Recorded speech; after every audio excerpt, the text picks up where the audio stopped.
Hola a todos y a todas, nos encontramos en el espacio de esta videoclase para continuar trabajando contenidos correspondientes a la unidad número 3, que se llama Cognición y Aprendizaje. En este espacio vamos a desarrollar o a socializar puntualmente dos autores que corresponden a la bibliografía obligatoria. Uno es Vaquero, en el texto Alcances y límites de la mirada psicoeducativa sobre el aprendizaje escolar, y los autores Bonal y Tarabini en el capítulo Ineducabilidad por estigma.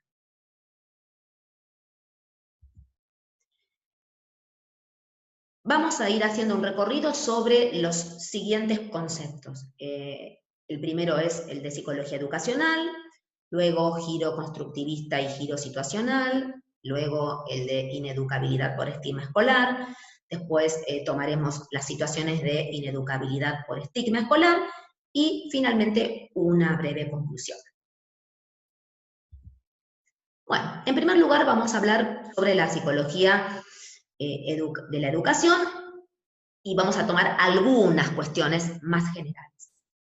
Lo primero que tendríamos que decir es que la psicología de la educación estudia los procesos educativos, es decir, los procesos del aprendizaje escolar con dos objetivos. El primer objetivo hace referencia a poder realizar aportes en la elaboración de una teoría explicativa de estos procesos, ¿sí? De los procesos de aprendizaje escolar. ¿Por qué? Porque en la medida que podamos comprender cómo suceden estos procesos de aprendizaje, vamos a poder ir por el objetivo número 2, que tiene que ver con elaborar programas y modelos de intervención para la práctica educativa. Y yo agregaría para la práctica educativa que tenga que ver con una práctica adecuada a las necesidades de los alumnos y las alumnas, que pueda responder a la posibilidad de que los alumnos y las alumnas puedan desarrollar aprendizajes significativos. Lo que ha sucedido con la psicología educacional es que se produjeron algunos giros en relación a las perspectivas de la psicología del desarrollo y el aprendizaje escolar. Algunos de estos giros son el giro constructivista y el giro situacional, que son en los que vamos a trabajar en esta oportunidad. Bien, ¿qué sucede con el giro constructivista? Este giro que sucede, ¿sí?, en el contexto de la psicología educacional hizo referencia a estas cuestiones.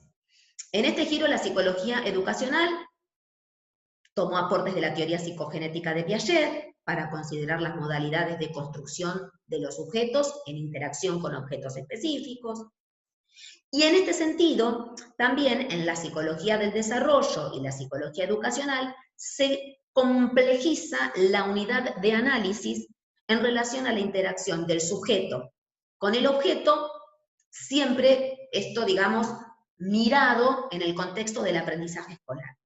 ¿Y qué quiere decir esto de que se complejiza la unidad de análisis? Es decir, que al mirar, ¿sí?, los procesos, ¿sí?, de aprendizaje escolar, y justamente, ¿no?, a ir como viendo esto de la interacción del sujeto con el objeto del conocimiento, se empiezan a contemplar, ¿sí?, otras cuestiones que suceden en esta interacción en el proceso de aprendizaje escolar. Entonces tenemos, por un lado, el sujeto, que es el alumno, el objeto, que tiene que ver con un contenido escolar, y además con la apropiación, ¿sí?, que en muchas situaciones se ve, ¿sí?, como posibilita la apropiación, ¿sí?, y en otros casos es impedida, ¿sí?, esta apropiación, y que justamente cuando esta apropiación se ve posibilitada, no pasa nada, ¿sí? Pero cuando está impedida, esto del impedimento tiene que ver con un maestro, ¿sí?, y su práctica, con una estrategia de aprendizaje, con una disposición curricular, y por supuesto siempre estamos hablando en el contexto del aprendizaje escolar. Entonces, esto de que se complejiza la unidad de análisis, que tiene que ver con el aprendizaje escolar, permitió visibilizar que las dificultades de un sujeto para aprender, ¿sí?, se vinculan, ¿sí?, con las estrategias de enseñanza que, en lugar de posibilitar la apropiación de los contenidos, los impiden.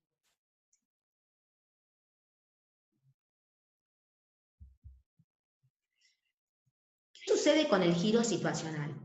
Es decir, si bien en el giro constructivista se toman aportes, ¿sí?, de la teoría de Piaget, en este giro, ¿sí?, la psicología educacional va a tomar aportes de la teoría sociocultural, pero en conjunto y también considerando los aportes de la teoría psicogenética. Entonces, esta unidad de análisis, cuando hablamos de unidad de análisis, hablamos de esto de analizar el aprendizaje escolar, ¿sí?, o los procesos que implican el aprendizaje escolar. De esto hablamos cuando comentamos esto de la unidad de análisis, ¿no? Hacemos referencia a esto. En este giro situacional el foco también está situado en comprender que los procesos de desarrollo y construcción de conocimientos implican los procesos de apropiación también de prácticas culturales específicas, ¿sí? Porque, digamos, el escenario escolar se da en un contexto social.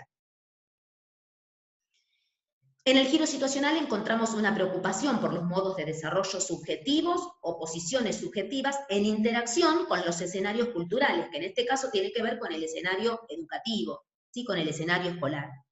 Y también los mediadores semióticos que se ponen en juego, que tienen que ver con herramientas y con el lenguaje, ¿sí? Esto puntualmente hace referencia a la primera premisa de la teoría sociocultural de Vygotsky, donde justamente lo que él sostiene en su propuesta teórica es que justamente, ¿sí?, la actividad mediada utilizando herramientas y el lenguaje permiten el desarrollo de los procesos psicológicos superiores y que justamente el aprendizaje escolar, digamos, va también emparentado con esta posibilidad de la interacción en lo social.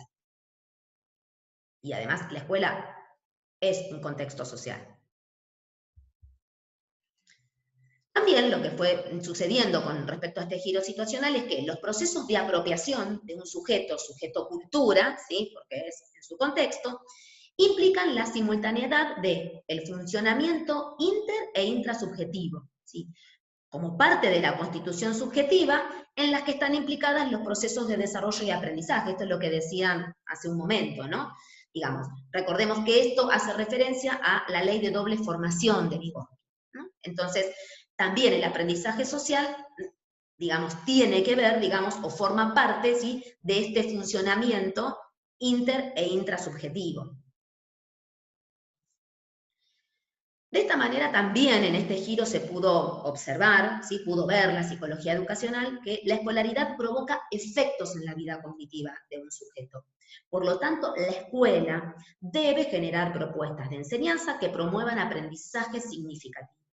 Es decir, lograr buenos aprendizajes que eviten el fracaso escolar, o al menos que los indicadores, ¿sí?, del fracaso escolar, perdón, digamos, no sean indicadores que aumentan, sino que disminuyan.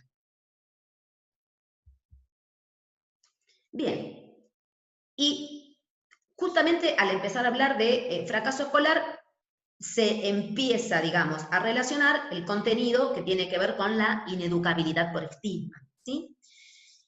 ¿Por qué? Porque, bueno, primero sería interesante, conveniente o adecuado que podamos definir un poco el fracaso escolar, ¿no? Y con respecto al fracaso escolar podemos decir que es un fenómeno que implica un desencuentro entre el sujeto y la escuela, ¿sí? Y es más, yo diría, entre el sujeto y su escuela, ¿sí? La escuela particularmente a la que él asiste.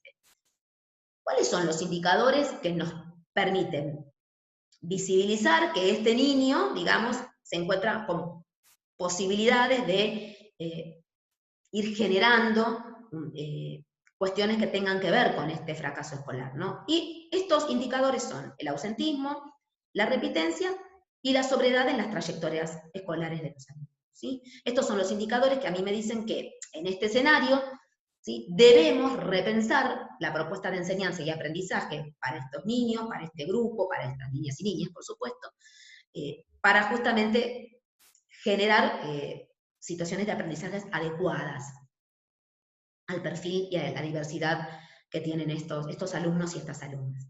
En este sentido, se formula, ¿sí?, el concepto de condiciones de educabilidad, ¿sí? Cuando digo de repensar, digamos, la propuesta de enseñanza y aprendizaje, tiene que ver con esto, ¿no? Repensar y poder configurar estrategias y propuestas de enseñanza y aprendizajes para alumnos y alumnas implica generar condiciones de educabilidad y que justamente las condiciones de educabilidad tienen que ver con la planificación de dispositivos de enseñanza y aprendizaje en un contexto o situación determinada.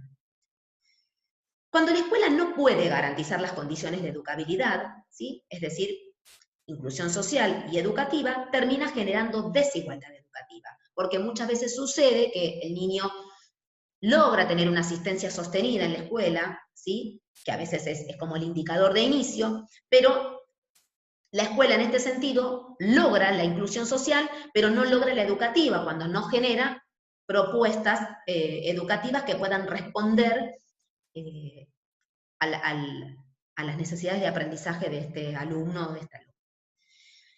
¿Y por qué sucede esto? Y es algo que se ve con más o menos frecuencias en distintos escenarios del ámbito escolar. Y porque todavía, ¿sí?, la oferta educativa sigue estando desigualmente distribuida en función del perfil socioeconómico y numerosas escuelas siguen estando pensadas para un alumnado de clase media sin mirar los sectores sociales más vulnerables.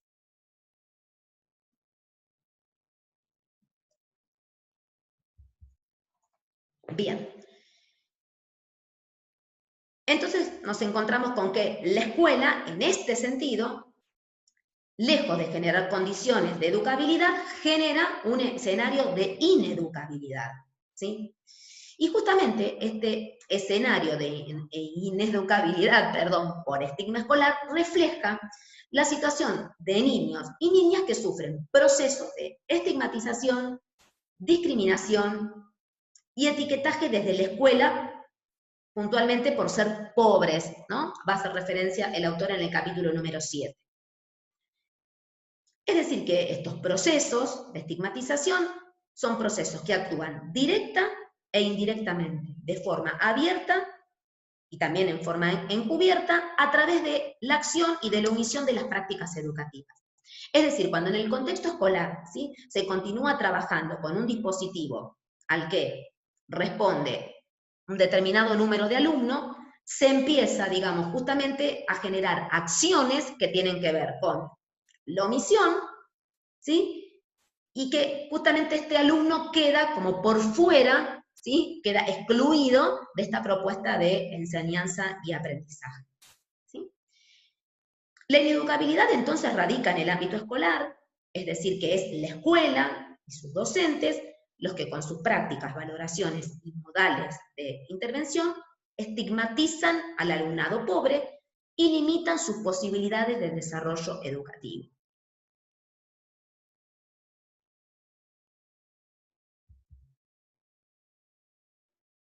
Es decir, que este escenario de ineducabilidad sucede porque en el contexto de la práctica educativa se etiqueta a este alumno y en este sentido, digamos, queda como excluido porque hay un motivo por el cual no puede aprender, que está más relacionado con el alumno que con la propuesta de enseñanza y aprendizaje, o muchas veces se continúa con un dispositivo en el que responde la mayoría y también este niño o esta niña con dificultades, por omisión, queda excluido de la propuesta o excluida de la propuesta de enseñanza y aprendizaje.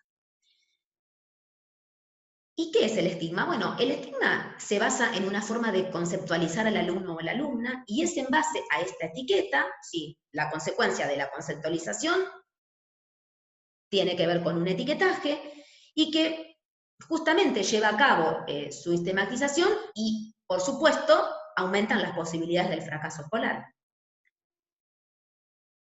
Por eso, en este sentido, ¿sí?, es fundamental comprender, ¿sí?, que los procesos de estigmatización nos implica, ¿sí?, comprenderlos para justamente poder revisar y promover prácticas educativas inclusivas que permitan, ¿sí?, mejorar o generar indicadores que mejoren, valga la redundancia, las trayectorias escolares de los alumnos y alumnas en términos de ingreso, de permanencia y terminalidad, ¿sí? Muchas veces sucede que los alumnos van continuando su trayectoria escolar y nos encontramos con alumnos de segundo ciclo que tienen, por ejemplo, una lectura y una escritura inicial que corresponden a un niño de un segundo año y está en quinto. muchas veces la pregunta es, ¿cómo puede ser, ¿no?, que llegó a un 5º año? Bueno, puede ser por esto, ¿sí? Porque quizás, digamos, no se pudo poner el acento en las propuestas de enseñanza de aprendizaje. Cuando hablamos de propuestas de enseñanza y aprendizaje, hablamos de que se pueda problematizar la dificultad de este niño o de esta niña, y se puede armar un puente entre la dificultad que presenta este niño o esta niña, ¿sí?, y la propuesta que tengo para hacerle, ¿sí? Esto implica problematizar una dificultad de aprendizaje porque yo la problematizo y de esa manera genero intervenciones que permitan aprendizaje significativo. Bien. Ahora vamos llegando a algunas situaciones que suceden en el ámbito escolar y fuera del ámbito escolar frente a estas situaciones de ineducabilidad que se dan en el escenario de la escuela. Y lo primero que tenemos para mencionar es la familia, ¿no? La familia como espacio de oportunidad, dice el autor. Es decir, el autor ha observado que muchas veces estos niños que sufren, porque en definitiva se trata justamente de un padecimiento, estos niños tienen un contexto o estructuras familiares sólidas, ¿sí? Que generalmente, digamos, acompañan a los niños en sus aprendizajes o tienen la intención de hacerlo, dinámicas familiares donde la escuela es valiosa, pero frente, digamos, al estigma escolar, esta familia sólida que tiene las condiciones para que sea un espacio de oportunidad en relación al escolar, frente al estigma escolar quedan desactivados, ¿sí? Y la familia siente que la dificultad de aprendizaje no se escapa de sus manos, digamos, ¿no? No saben cómo hacer para que esto mejore, ¿sí? Por otro lado, el autor habla de también el ocio entre la regulación y la institucionalización. ¿Qué quiere decir esto? Bueno, asistir a la escuela implica rutinas escolares, ¿sí? Todos tenemos rutinas en nuestra vida cotidiana, en nuestra vida laboral, y la escuela también arma rutinas escolares que hacen referencia a un modelo pautado y organizado, ¿sí? Con un modo de funcionamiento que tiene esta escuela, que por ahí tiene un funcionamiento común en relación a otras, pero también tiene particularidades que la hacen distinta de otras escuelas. Y por supuesto, cuando hablamos de estas rutinas escolares, hablamos de distintos tiempos y de distintos espacios. Hay un tiempo específico para la realización de las tareas escolares, hay un tiempo que tiene que ver con el tiempo libre y es el recreo, hay también horas especiales, y justamente todas estas rutinas, digamos, están como encuadradas, organizadas en acuerdos de convivencia institucional. Sin embargo, ¿sí? Justamente el estigma escolar lo que va a generar es que tiene de gran peso y tiene tanto peso en sí mismo que impide, ¿sí?, que en el alumno y en la alumna se vaya generando esa retroalimentación en relación a las rutinas y que el niño pueda transcurrir desde lo cotidiano en la escuela respetando o cumpliendo o adaptándose a estas rutinas escolares. Bien, y esto de no poder adaptarse a las rutinas escolares está íntimamente relacionado con este concepto que vamos a ver ahora, que tiene que ver con que el ámbito escolar a veces no genera una opción para la adhesión. ¿Qué quiere decir esto de la adhesión? A ver, para poder sentirse parte de un espacio, y en esta situación particular estamos hablando del ámbito educativo, uno tiene que poder tener pertenencia, ¿sí? Y la pertenencia tiene que ver con que uno se siente parte cuando participa. Entonces, muchas veces sucede frente a estos alumnos y alumnas que desde la escuela no se revisa, ¿sí?, la propuesta de enseñanza y aprendizaje, entonces claramente lo que va sucediendo es que este niño o esta niña no se siente alojado por la escuela. Y por supuesto lo que va sucediendo es que el estigma va a generar diferentes reacciones en el alumno y en la alumna, pero todas ellas lo alejan claramente de esta adhesión o de este sentido de pertenencia con respecto a la escuela. Entonces, sucede que, sea por extrañamiento o por resistencia, el estigma genera un alejamiento del alumno respecto de sus posibilidades de aprender. Entonces, se alejan las posibilidades de aprender y se alejan las posibilidades de, obviamente, de que aprenda de forma significativa y se aleja de esto, pero también se va acercando al fracaso escolar. Entonces, los alumnos que no se sienten alojados por la escuela expresan conductas que tienen que ver con dos cuestiones.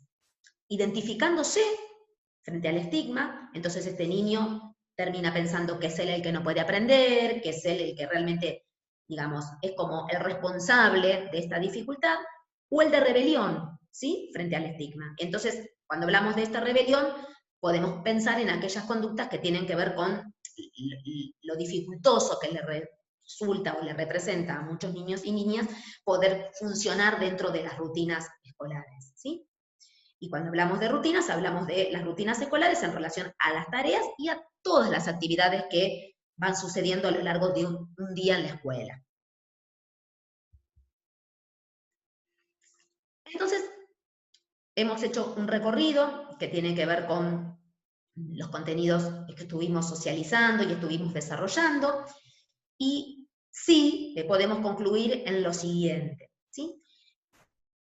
Siempre, y con el paso del tiempo va sucediendo, las aulas son cada vez más heterogéneas, ¿sí? Y bueno, digamos, la conformación grupal es diversa, ¿sí? Por distintos motivos, ¿sí? Pero es muy diversa, podemos decirlo. Entonces, el reconocimiento de la diversidad, ¿sí? Esto de poder detectar la particularidad de este grupo para aprender, las necesidades de este grupo en este contexto social, digamos, es como el punto de partida para poder, ¿sí? Y realmente como un dispositivo de trabajo, ¿no? No como una opción, ¿no? Poder reconocer la diversidad implica poder revisar, redefinir y diversificar las propuestas de enseñanza y aprendizaje teniendo en cuenta las situaciones estructurales de desigualdad social.